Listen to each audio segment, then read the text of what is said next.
श्री राधा कृष्णाय नमो नमः। सर्वप्रथम मैं भगवान श्री राधा कृष्ण के श्री चरण कमलों की वंदना करता हूँ। आप सभी भक्त श्रोताजनों को भी सादर नमस्कार करता हूँ। श्री भक्तमाल ग्रंथ में भगवान श्री हरि के 12 श्रेष्ठ भक्तों में अब तक हम ब्रह्मा जी, देवर्षि नारद, भगवान शंकर, सनत कुमार जी, कपिल देव जी, स्वयंभू मनु, प्रहलाद महाराज, जनक जी तथा भीष्म पितामह जी के कथा का श्रवण कर चुके हैं।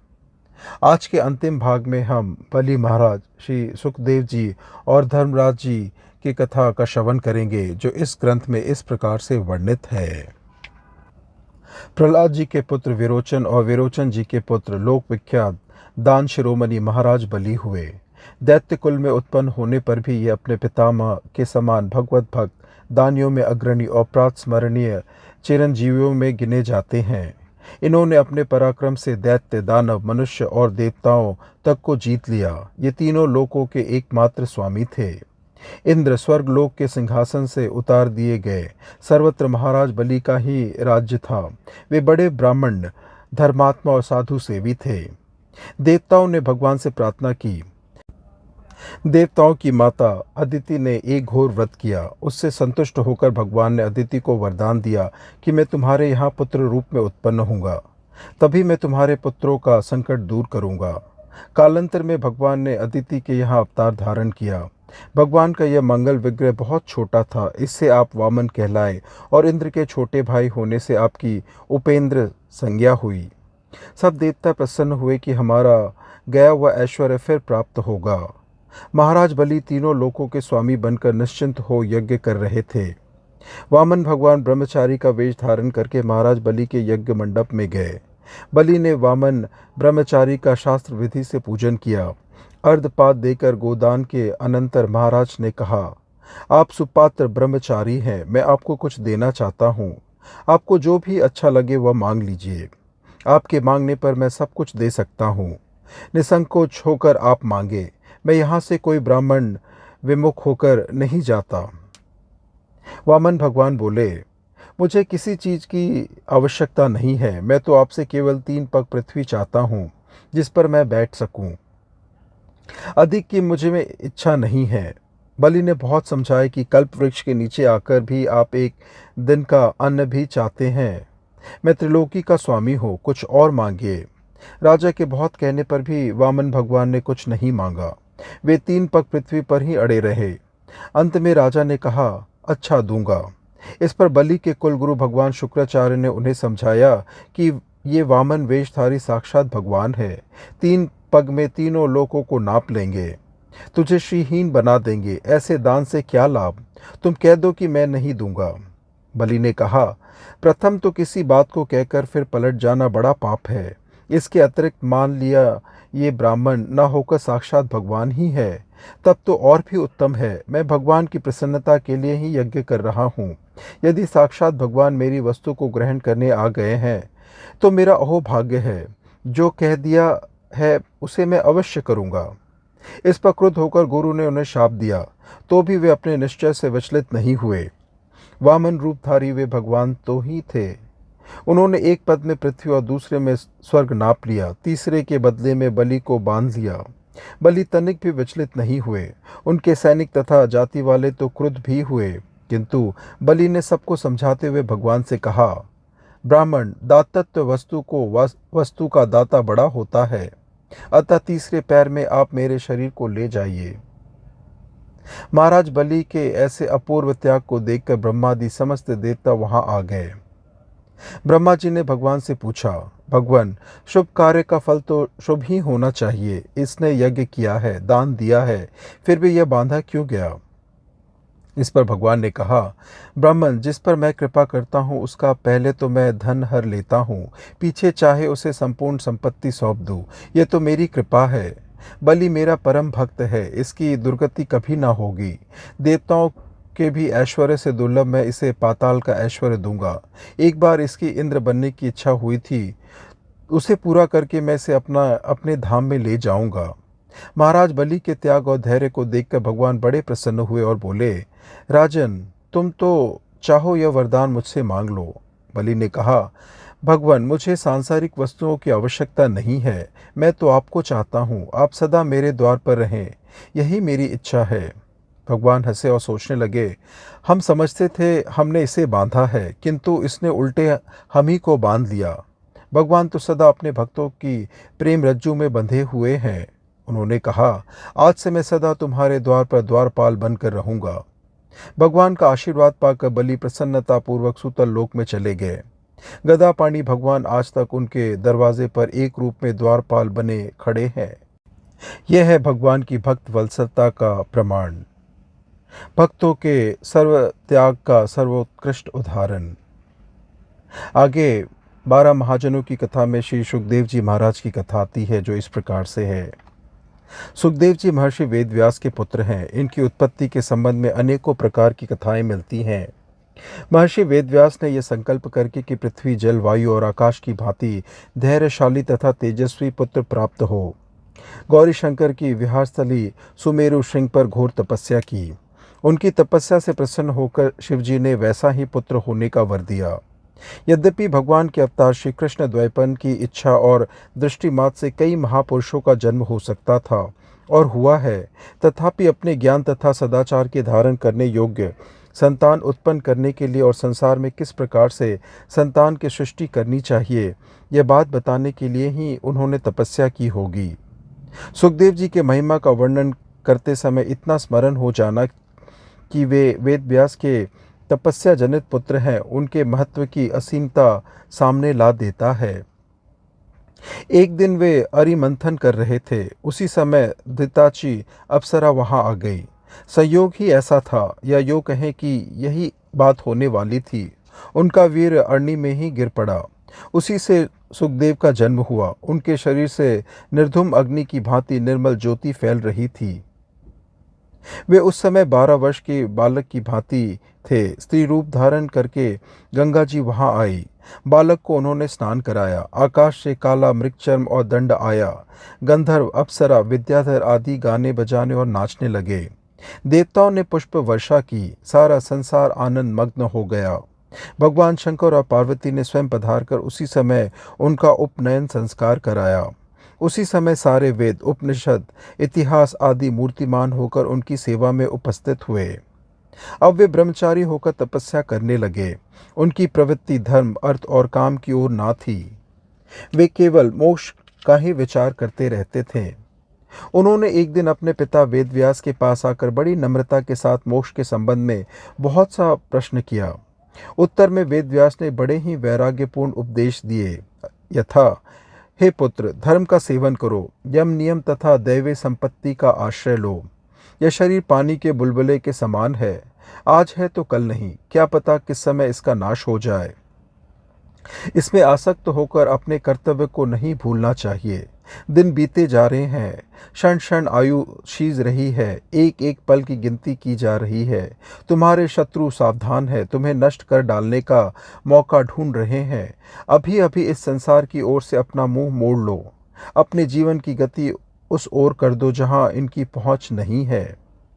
संसार में वे ही महात्मा सुखी हैं जिन्होंने वैदिक मार्ग पर चलकर धर्म का सेवन करके परम तत्व की उपलब्धि की है। उनकी सेवा करो और वास्तविक शांति प्राप्त करने का उपाय जानकर उस पर आरूढ़ हो जाओ। दुष्टों की संगति कभी मत करो, वे पतन के गड्ढे में ढकेल देते हैं। वीरता के साथ काम, क्रोध आदि शत्रुओं से बचो और धीरता के साथ आगे बढ़ो। तुम्हें कोई तुम्हारे मार्ग से विचलित नहीं कर सकता।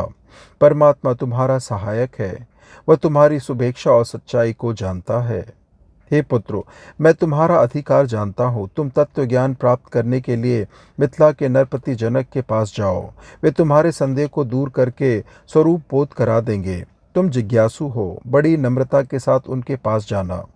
परीक्षा का भाव मत रखना, घमंड मत करना, उनकी आज्ञा का पालन करना। मनुष्य मार्ग में पैदल तितिक्षा करते हुए ही जाना उचित है।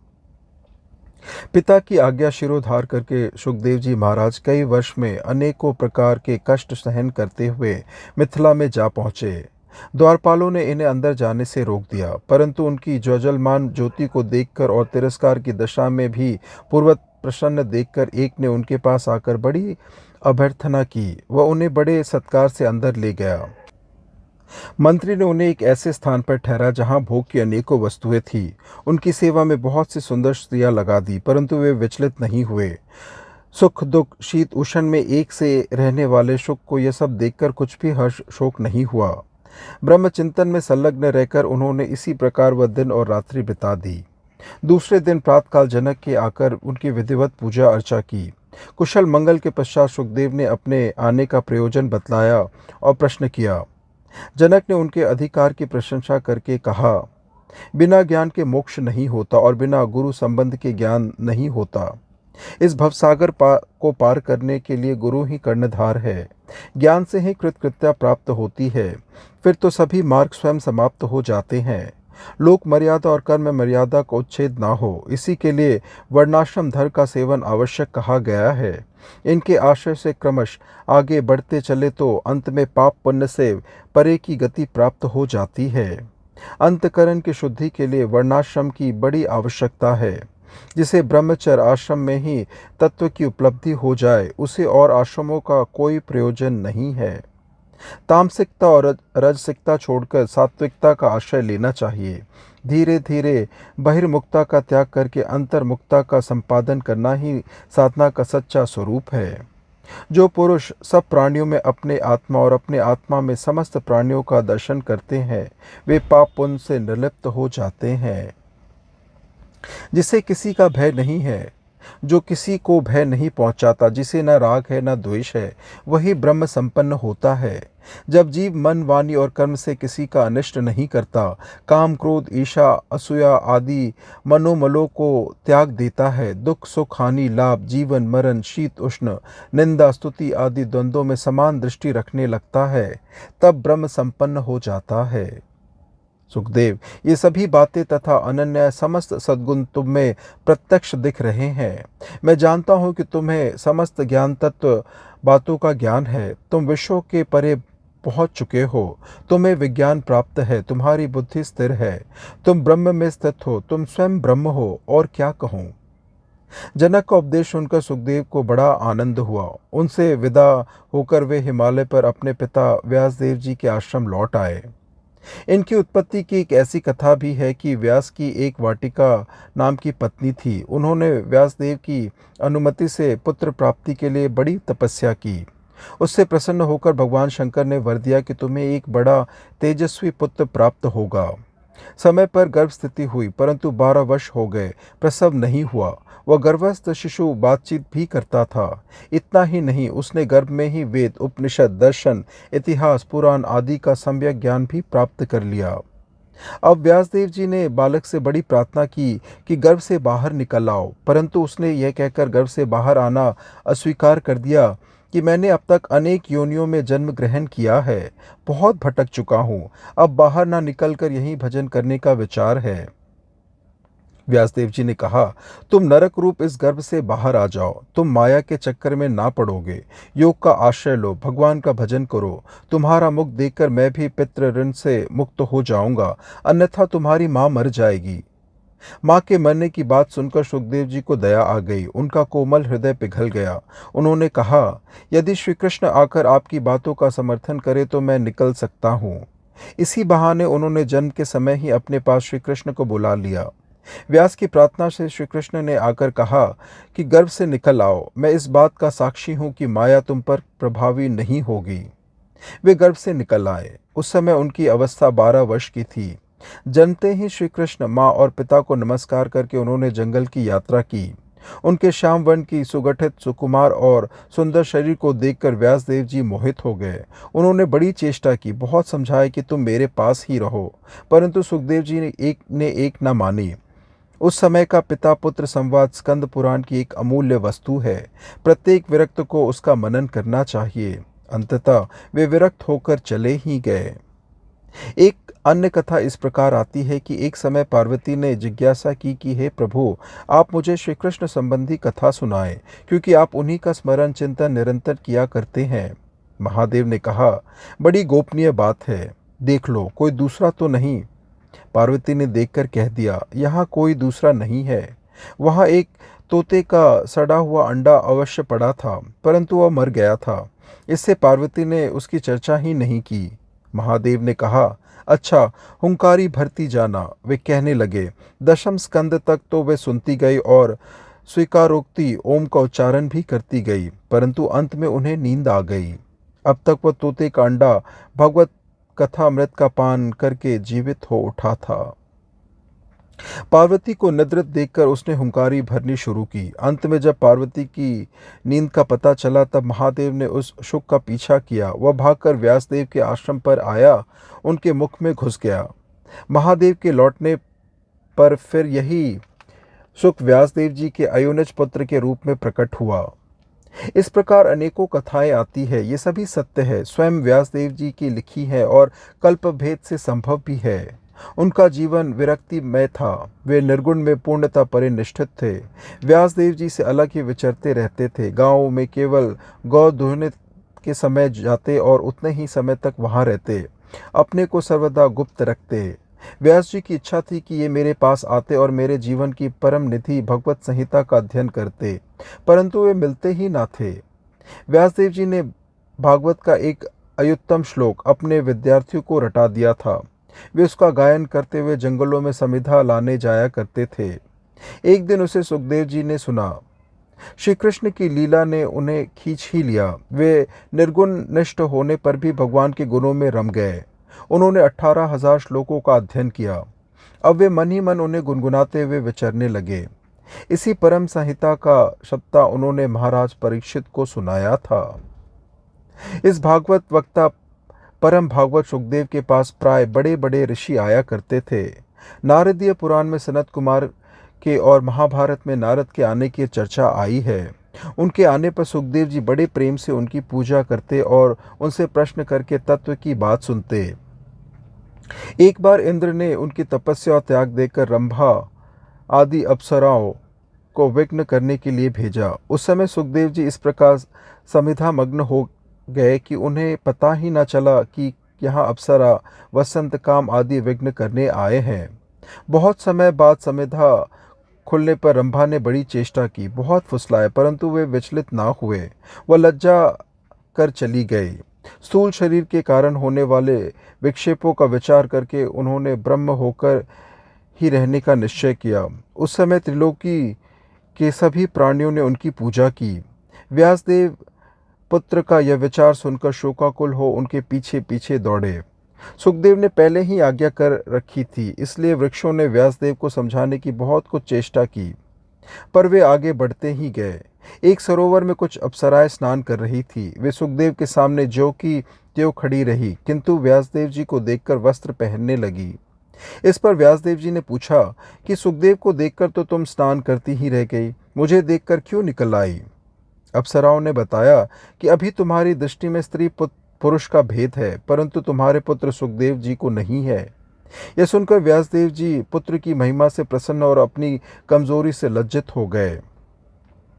उनके शोक को देखकर स्वयं महादेव जी ने पधारकर उन्हें समझाया कि मैंने प्रसन्न होकर तुम्हें ऐसा महत्वशाली पुत्र दिया, उसे परम गति प्राप्त हुई, उसकी कीर्ति अक्षय होगी। यह कहकर महादेव ने उन्हें एक छाया शुक दिया। व्यासदेव जी ने उन्हीं छाया शुक को लेकर संतोष किया और अब भी वे निरंतर अपने पुत्र को देखा करते हैं। सुखदेव जी ब्रह्मभूत हो गए हो या छाया सुख के रूप में विद्यमान हो, कम से कम यह बात अधिकार के साथ कही जा सकती है कि वे अब भी हैं और अधिकारी पुरुषों को दर्शन देकर उपदेश भी करते हैं। कहीं कहीं इनकी एक पीवरी नाम की स्त्री और कृष्ण गौरप्रभ आदि संतानों का भी वर्णन आता है। आगे की कथा में श्री धर्मराज जी की कथा इस प्रकार से है। श्री सूर्य की पत्नी संज्ञा से आपका प्रादुर्भाव हुआ था। आप कल्पन तक संयमनपुरी में रहकर जीवों को उनके कर्म अनुसार शुभाशुभ फल का विधान करते रहते हैं। ये पुण्य आत्मा लोगों को धर्मराज के रूप में बड़े सौम्य और पापात्मा जीवों को यमराज के रूप में भयंकर दिखते हैं। जैसे अशुद्ध सोने को शुद्ध करने के लिए अग्नि में तपाते हैं, वैसे ही आप कृपावश जीवों को दंड देकर उन्हें शुद्ध कर भगवत भजन के लिए योग्य बनाते हैं। इस प्रकार से आज की कथा के माध्यम से भगवान श्री हरि के 12 श्रेष्ठ भक्त या 12 महाजनों की कथा की संपन्नता होती है। श्रवण करने के लिए और अपना बहुमूल्य समय देने के लिए आपको धन्यवाद। त्रुटियों के लिए क्षमा प्रार्थी हूँ। श्री राधा कृष्णाय नमो नमः।